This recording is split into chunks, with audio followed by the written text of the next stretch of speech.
Let's read John chapter 1 verse 1. And in that case, let's read together. Ready, go. In the beginning was the Word, and the Word was with God, and the Word was God. Let's read up to verse 3. Oh, verse 5, sorry. The same was in the beginning with God.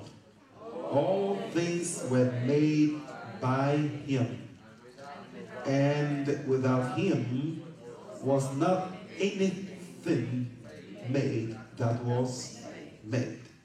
In Him was life, and the life was the life of men, and the light shineth in darkness, and darkness comprehended it not. Amen. So now, last week, I think I spoke to you about the difference between reading the Bible and studying the Bible on Friday all night. Did we say so? We said that many people read the Bible and they think they have studied the Bible. And all too often, when they finish reading, there's a sense of accomplishments in their subconscious. They feel like they've done their quota for the day. And that makes walk the whole day feeling proud, like I don't owe God anything. And that alone is fall. Amen. So you see, one can fall after they read the Bible without knowing they've fallen. So many people fall after they did morning devotion. They fell right after they finished. How? Because of the feeling they had after they read it. Wow, I've read my Bible, said it now. I don't owe God anything. You might not have said it, but that feeling indicates so. That's a conscious reaction that you get. And you know what I'm talking about. Accomplishment. And then you walk in the whole day feeling like, I read it. You are falling. If a person has truly studied the Bible, that person will feel so bad the whole day that he would want more and more of God. We do not study the Bible and feel accomplished. Because if you truly study the Bible, then your response will show us that you studied. So today I'm taking just verse 1 with you and show you, for example, how we study the Bible when we go home. Hallelujah. Amen. So when I take the Bible, when I'm coming to read, this is what we do. Before I open the Bible, Lord Jesus, thank you for the opportunity to read your word and to understand your word as I study it. Precious Holy Spirit, are you listening? Precious Holy Spirit, please reveal to me the hidden secrets in the word and show me the mysteries that are hidden otherwise in what I'm coming to read. I ask for grace to understand what I am reading. I ask for grace to receive revelation in my spirit of what I've read. And I ask for grace to receive a mental memory or mental knowledge of what I have studied. Because you see, if not, you'll not be able to quote it when trouble comes. By reading, we have a mental memory of it. But may it stick so that when trouble comes, I can quote it. Amen. But just quoting it without revelation will not work. That's why we ask for revelation in your spirit and understanding in your soul. You see how it works? I think on Friday we put it there, if you remember. So you can see, study to show yourself approved on Friday. So you can check all these there. So that's how we pray. So you ask for the mental knowledge to be able to remember it. But you ask for the understanding in your soul or in your mind. But you ask for revelation in your spirit. Then the grace to apply it thereafter. If not, why is wasting your time? If I have revelation and understanding and memory, and I do not apply it or act on it, then it's still like, chasing the wind or chasing your tail. So, above all, the grace to apply it thereafter, either in the good or the bad. The bad is when attacks come. The good is when faith comes to use it towards God. See what I'm talking about? That's how we pray. When we pray that simple prayer, they say, I ask for this grace in the name of Jesus. Above all, finally, Lord, give me the grace to concentrate. Let me not receive phone calls when I'm studying. Because all too often, phone calls will come. The person whom you have not been heard from for 2 years will start calling you. And what are they doing? You know what? I was just checking on you. It's not true. Gossiping, then they waste your time. Has it happened to you before? Give me grace not to receive phone call. I used to not turn off my phone. Those days we didn't have flight mode. If you have used a German phone called Triumph before, Triumph, you pull out the pole. Those days, we didn't have a flight mode. So what we did is, you will praise the Lord, let nobody call me until I finish. I know how Holy Ghost is funny.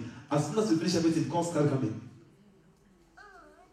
Hallelujah. Amen. But now you have got flight mode, so put on flight mode. Hallelujah. Amen. It is important to consecrate that time, because if you don't defend that time, Satan will steal it from you. So warfare is not only after come out, it's also after time of studying, the time of prayer. Consecrate it by asking God to make you a sanctuary. And I've taught you what a sanctuary means. A sanctuary is not a centurion. There's a difference between a centurion and a sanctuary. A centurion is a commander of 80 to 100 soldiers. But a sanctuary is a police, is a military officer who stands at the gate of the barracks with a gun to open the gates for you. If you go to barracks before, see them in a small hole, the small box. If you go to Buckingham Palace, you see sentries standing there.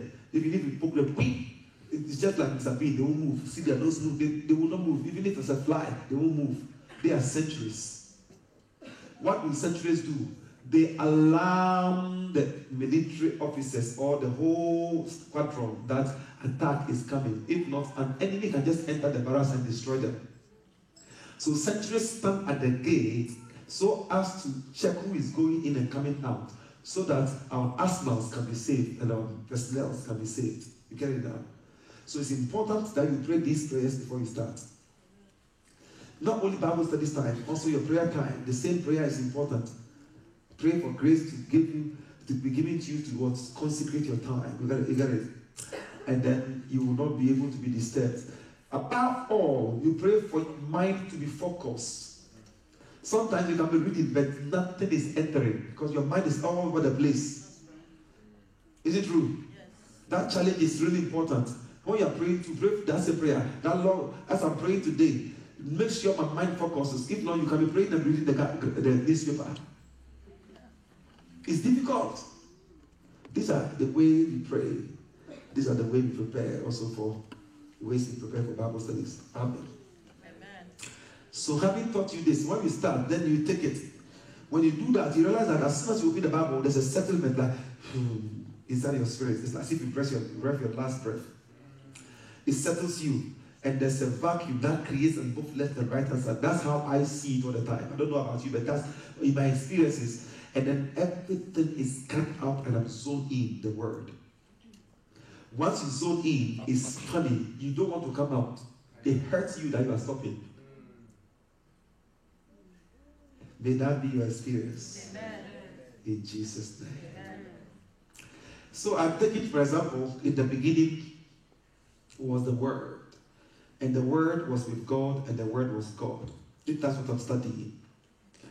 The first thing to do is to pause and ask yourself, why did the verse begin with a preposition, in?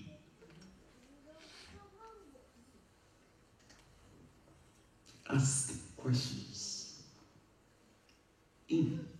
Why didn't it say at the beginning, which should be a geographical location, but he used in, which rather is a preposition indicating the place where the subject or the noun is taking the action. Oh my asato. Then the next two words were the beginning. Why not in a beginning or in some beginning, but says in the beginning? That tells you that there's no other beginning other than what was begun. Because the article used was definite article, the beginning. And it's precise, it's finite. There's nothing outside it. So you see how when we take even one verse alone, we can preach a whole sermon out of it. So now, if I'm taking these first three words, in plus the plus beginning, it is making a different meaning altogether. So what it's making is that whenever a definite article is used with a noun, with an improper noun, whenever a definite article is used to go together with an improper noun, the whole noun becomes proper noun. This is a rule that Holy Ghost taught me. I didn't learn it in the school. So if I'm taking in, which is a preposition, and I'm seeing the beginning, did I do double G? So, CO. Now, I meant to do double N. This and that should be put together as one. So whenever a definite article is used in conjunction with an improper noun, which is beginning is a noun. Okay? The whole of this becomes a proper noun. So we repeat the in and becomes beginning, capital B.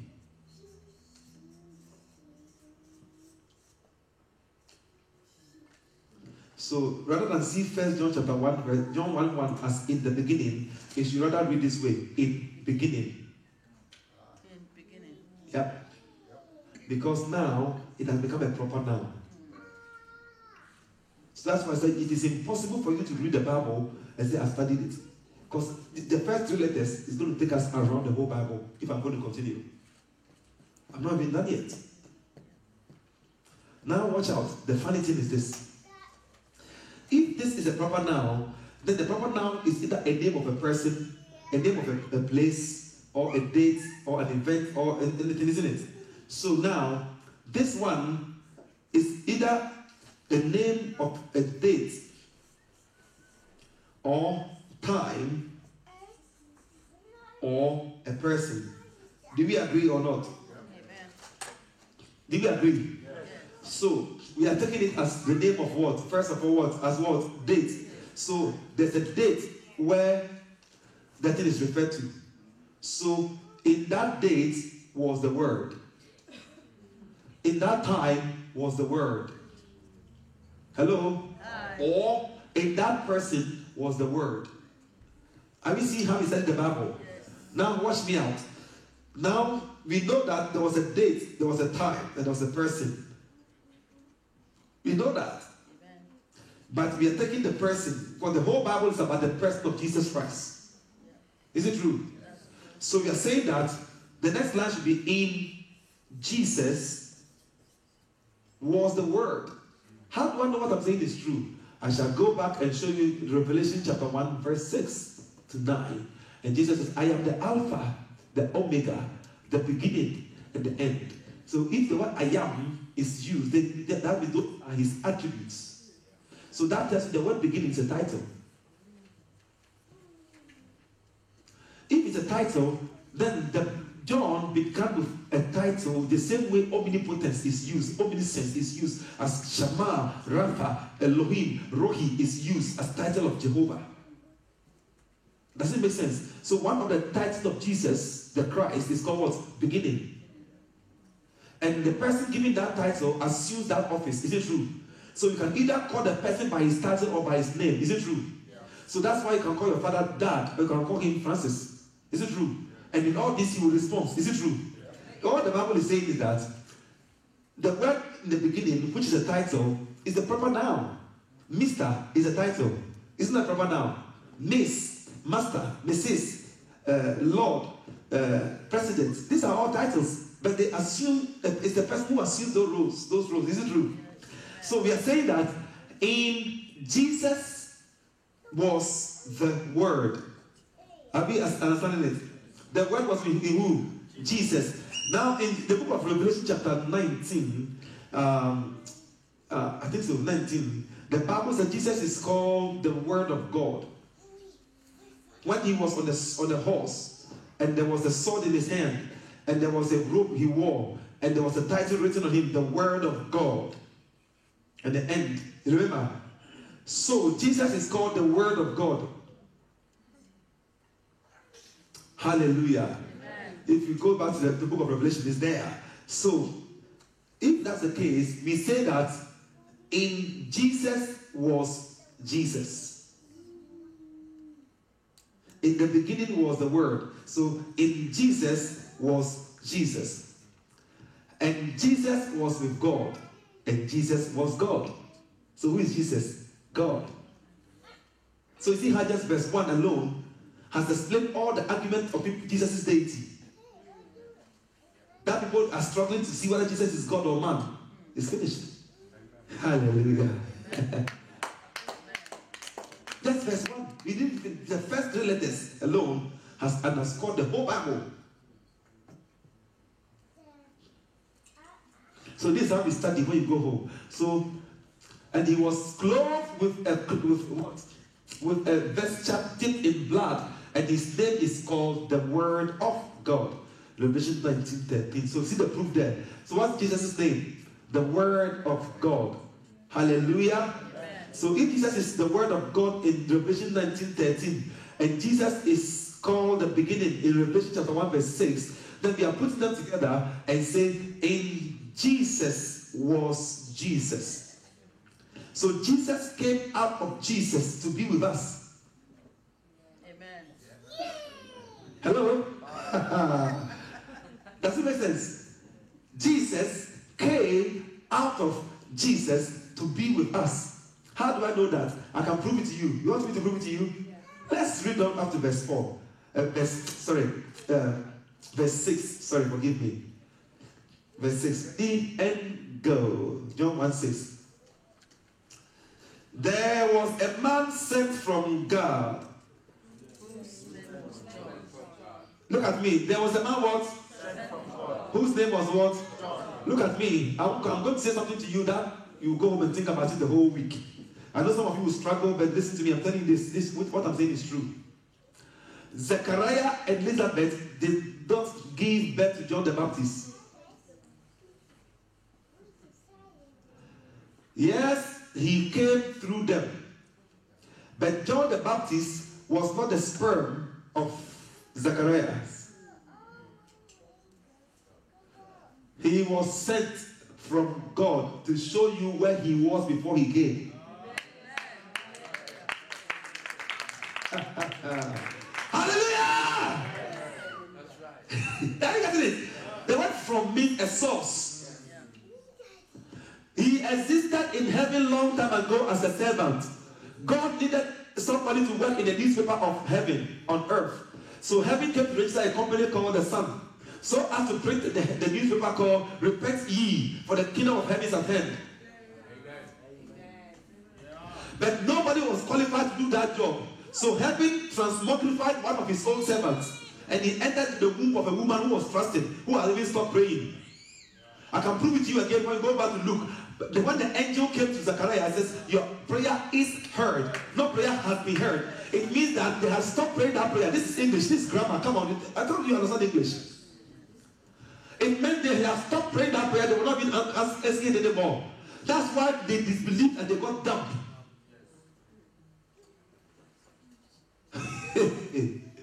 Hallelujah.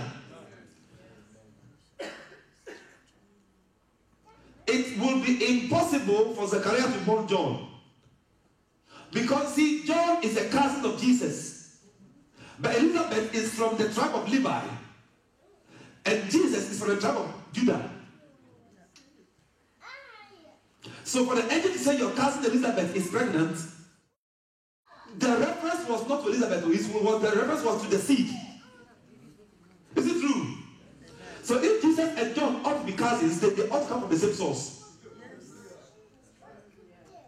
Am I teaching something like that? Must blow your mind away here. So I want to say this on record. Zechariah is some of you don't know. Oh, Lakasheteke. Zechariah has no sperm. Listen to me. This is how we study the Bible. That's why he disbelieved, because he has nothing. The problem was not Elizabeth. The guy had no sperm count. There was nothing by the time he grew.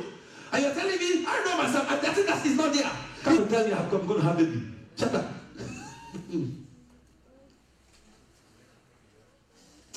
Let's not study far because of time. Hallelujah. May we'll continue next time. A cousin is somebody I'm bonded with by blood. Is it true? A cousin is somebody I'm bonded with what? By blood, by DNA. Levi. And Mary is coming from Judah. How can Judah and Levi be from the same tribe? They are from the same ethnic group, but they're not the same tribe. Every Ashanti man is not my cousin. Every Ashanti man is my tribe. But every Akan man is my ethnic group. But though they are my tribe, they are not my cousins. Because we are not related by blood. We are only related by DNA. And blood and DNA are not the same. DNA is just protein, nutrition. Whereas blood is life. Amen. Hallelujah, church. Enough. Think about it. There was a man sent. He was not even born a baby. He was born a man. Hallelujah. You don't believe me?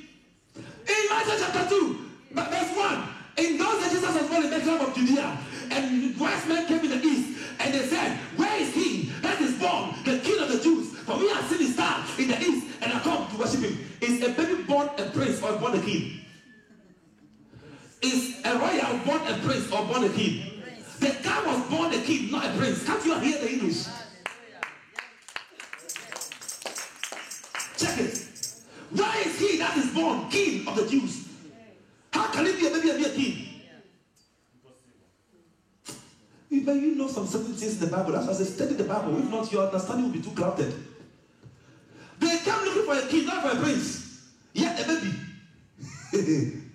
That explains why the same way, if he was born a king, he can be born a man, John. Hallelujah. Amen. So the Bible says there was a man sent. No, there was a man born. So if he was sent, when you finish, wouldn't you go back to the one who sent you? Yeah. That's why Zechariah didn't have him. How do I know he didn't have him? Because he was in the wilderness. He didn't even grow at home. He didn't have. How can he be born at home and yet you check the postcode and he was in the desert? Go back and check verse 18. Luke 2:18 or so.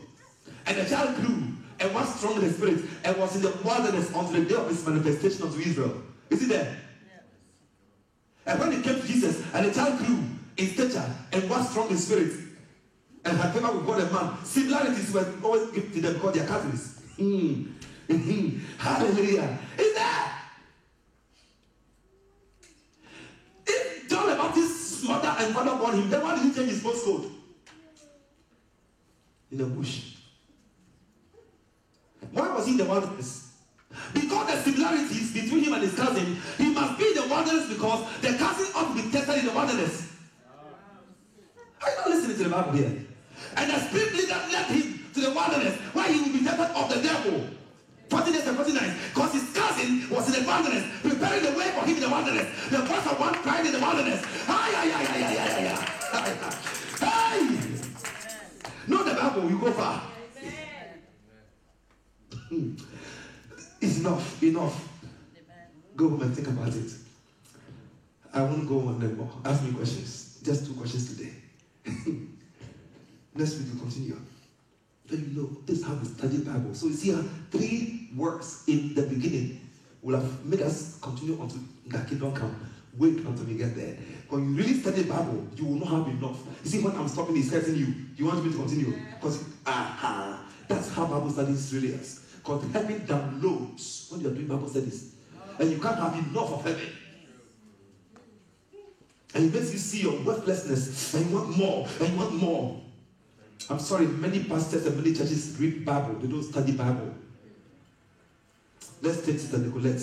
Hi, I just wanted to ask about the way that you said about studying. So, for instance, you started off at first at John 1, and then you were able to go to Revelation, and then you went to Luke, and so on and so forth. How does that happen? Hallelujah. It happened because when you are studying, the Spirit says, now compare this. Now go here. You hear the Spirit navigating you and circumnavigating you. When a person is studying and you pray the prayer I just taught you, the Spirit brings the scriptures alive to you. So he will compare scripture with scripture, line upon line, precept upon precept. It will shock you. That's how you know God is studying with you. And how do we study without reading first? So cultivate the habit of reading first. Read through the Bible from head to toe. From Genesis to Revelation. Have a reading plan. And at the same time have a study plan. As a matter of fact, have more reading plan than study plan. So that you can have mental knowledge of the scriptures. And when the Spirit refers to you, say, oh yes, I remember on Tuesday I read it. Oh, I read it. Oh my God, it's tricky. I was reading it last week. Oh my God. Ah, hallelujah. God bless you. So that's how it works. Mr. Dubulet, I started early. I used to read the Bible for food because I had no food. So I will hide in the uncompleted building to read it. And when the building was completed, I lost a place where I used to read my Bible on the block. Then I used to go and read it in the church. But in Africa, when most of our churches are built with aluminium roofing sheets called corrugated roofing sheets. Is it true? Yeah. And because the sun is hot, it expands. You hear bang, bang, bang. Is it true? I'll be studying the Bible and the thing will be bang, bang, bang, bang. Then the voice, the Satan is coming to get you. Then I run away. I used to be so scared. I remember clearly today. I used to be so scared. When I'm in the church, nothing will happen. As long as I open the Bible, then the roof will be bang, bang, bang, bang, bang, bang, bang. And there's nobody there. Then it's like a fear comes upon me. Then I close the Bible and run away. Then as I grew, I realized, oh, so even at that point, Satan was there. At any facet in life, Satan will be with you. Don't think he will go away. So when you think you have been delivered from something, keep on being thankful to God for that thing before it can come in. Amen. Think about it. It will humble us. It will go far. Amen. God bless us. Let's take another question, please. Bobo has a question. Then sings my soul, my Savior God today. Well, when you die and you go to heaven, what will be the reward? What will be your reward? Your reward will be based on what you did when you were on earth. If you lied before, they will take it out of your money. If you stole turkey and ate in the kitchen without it, they will take it out. They will calculate every bad things you did. If you hit your brother in the car and nobody was watching, or hit them and say, get off of my bed, you rat, you, what's the name? Every day when I'm walking down the street, what's the name of it? Arthur. So get off my bed, you Arthur head. Hallelujah. Heaven will mark it. Hallelujah. If you have a candy and you are sharing with your brother, then you bite the big one and take it and give him small one, or lick his candy. Heaven is marking it. So all the bad things you did, heaven marks them. Then they take it out of your good things. If they finish and your good things are small than the bad things, you didn't pass the exams. You cannot enter. So do more good things than bad things. Listen to your parents when they instruct you. And when they ask you to do things, don't postpone them. Do it right away. That's how you learn discipline and submission to authority. When you come to church, do your notes rather than doodling flowers and rabbits going on picnic. Hallelujah. With carrots in his basket. Hallelujah. Amen. And when you do all this, heaven is looking. And then when you come to church, you don't copy what somebody is doing. You copy what the pastor is doing. Then heaven is recorded. And when you die, so now your life on earth is finished. Let me see. This is right. This is wrong. This is right. 70 over 100. Well done, you made it. 15 over 100. Hey! Satan, on your birthday, come and eat this one. Hallelujah. So you want to go to heaven or hell? The microphone is working. Use it. So what will you do? Do good things. Such as what? Give me examples of good things. Like hitting Chakana when she takes your chalk. Good things such as slapping Chakana and stepping on her. Oh? Is that an example of good thing? What are some of the examples of good things you have to do? Sharing the phone when my brother is crying for it. Yeah? Because sharing is what? Listening to daddy and mommy. How about when you finish eating and you don't wash your cups and your things and you throw them away in the house? How about when you wake up and you don't lay your bed and you leave the bed messy? When mommy says you wake up in the morning, the first thing to do is to say your prayers, lay your bed, brush your teeth, read your Bible, eat your food, and do your work. If you don't follow, have you obeyed or you disobeyed? So now you're going to see whether somebody will go to hell or heaven. Tomorrow is Monday. Tomorrow morning we're going to start. You wake up in the morning, come and see whether the bed was laid. Heaven. You say your prayers, heaven. You brush your teeth first, so your mouth don't smell like a camel from Egypt. Heaven. Hallelujah. And then you eat your food, especially eat your food, heaven. Then you take your IXL and start doing your work, heaven. So 5 heaven already. Wow. Yeah? God bless you. Let's take one more so we can close. God is merciful. Thank God for all his goodness and mercy. There's no question online. I don't think so, right? Do you have a question online? Hallelujah. Okay, we give God the praise for all he's done.